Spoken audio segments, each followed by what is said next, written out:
Today I'm going to take a look at this short video about the chemtrails conspiracy theory. I'll play the video first and then I'll discuss the problems with it. Alright then, all my chemtrail, contrail people. Where's all the planes?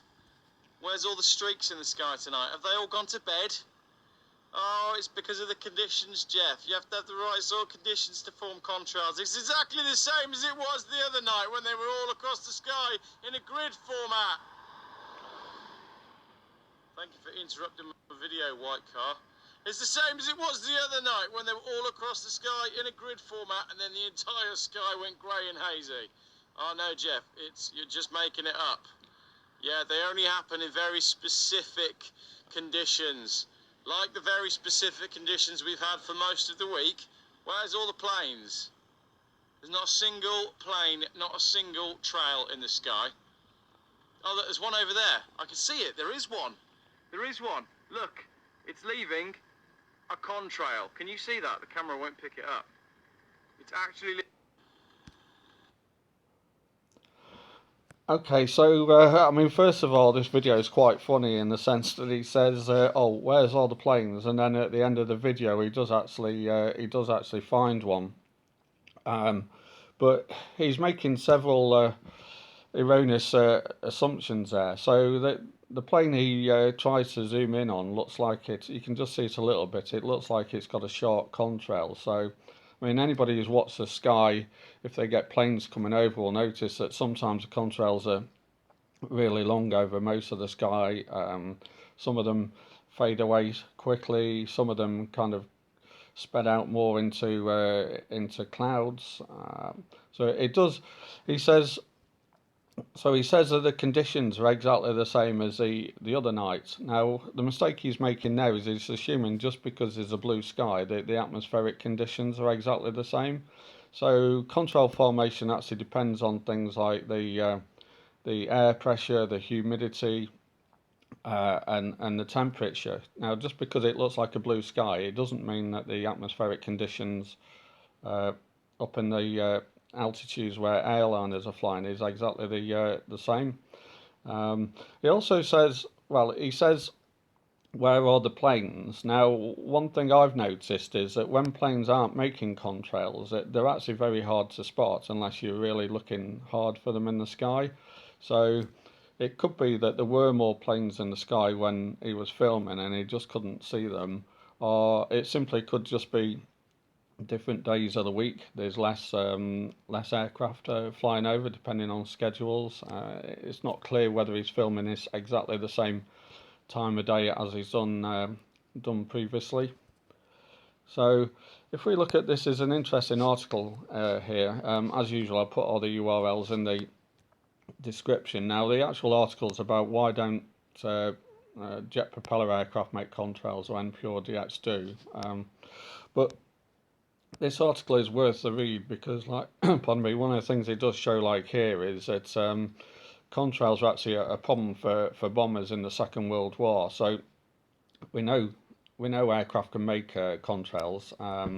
Contrails just being condensation trails, so that the hot exhaust from the airliner will, in the right conditions, will condense. A bit like when you see exhausts. I think there's a picture here.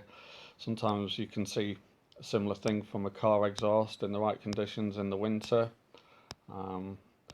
If we go down, there's lots of interesting stuff about it. But also it shows here there's another factor as well, is it actually depends on the particular engines of an aircraft as well. So it's showing that low bypass engines may be less likely to make contrails, or perhaps not as prominent contrails. And of course also the speed of the aircraft. So it's showing here an example, I think, of an air-to-air refueling. So when the plane throttles back a bit, it stops producing contrails. Now, I've certainly noticed, because I kind of watch planes going over here quite a bit, is sometimes you get really strong contrails, sometimes really long ones, sometimes very short ones, sometimes quite wispy ones, sort of quite faint. So it certainly does depend on the atmospheric conditions. If we go here, there's an interesting article about the history of contrails and contrail research. So it gives a lot of background about that. It's definitely worth reading because it explains how they develop.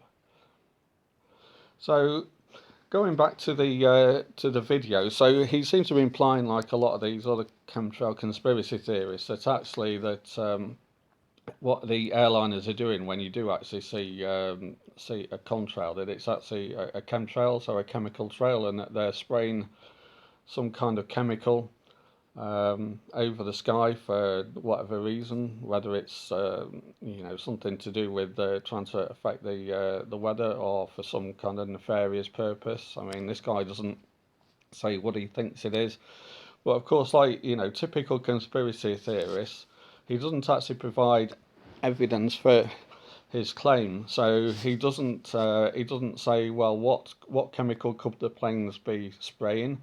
Would those chemicals actually produce chemtrails? How is that chemical spraying actually done? Is it mixed with the fuel, and then does he know that you could actually do that and the plane still operate, or if it's done another way? And so he doesn't provide any evidence that any aircraft is that he's seen is spraying any chemicals, and that what he's actually seen is other than a contrail. So clearly the big problem is he doesn't understand what he's talking about. I mean, this is a typical problem with conspiracy theories, because what they actually tend to do is, rather than provide evidence to explain a situation, pardon me, what they actually do is they try and explain away evidence. So they tend to use things like perceived anomalies and coincidences with a situation, often when they don't really understand what they're talking about. So that's ignorance in the sense of not understanding it is a very common problem. They also tend to assume certain motives of those people who would be doing things. So in terms of chemtrails, the motives might be trying to affect the weather without us knowing, or it could be some other nefarious reasons, such as trying some sort of mind control is one of the I think one of the claims I've seen.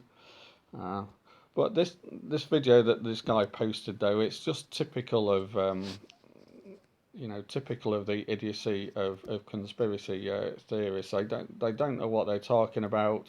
They kind of talk about it in such a way as though they're very, very clever. So he makes a big deal about the conditions being exactly the same, but he has no idea about the particular atmospheric conditions at the particular altitudes where an airliner might be flying. He doesn't even know whether the airliners are flying over there. They could be that, and he can't see them apart from the one he showed. He doesn't know what the schedules are. You could easily look on something like Flight Radar 24 for your area at the same time of day each day of the week, and you might see a difference depending on whether some flights are daily, or just weekly, or just run on certain days of the week. But certainly this guy, he hasn't presented any evidence that there's something odd going on with airliners, apart from them just producing normal contrails, which anybody can see.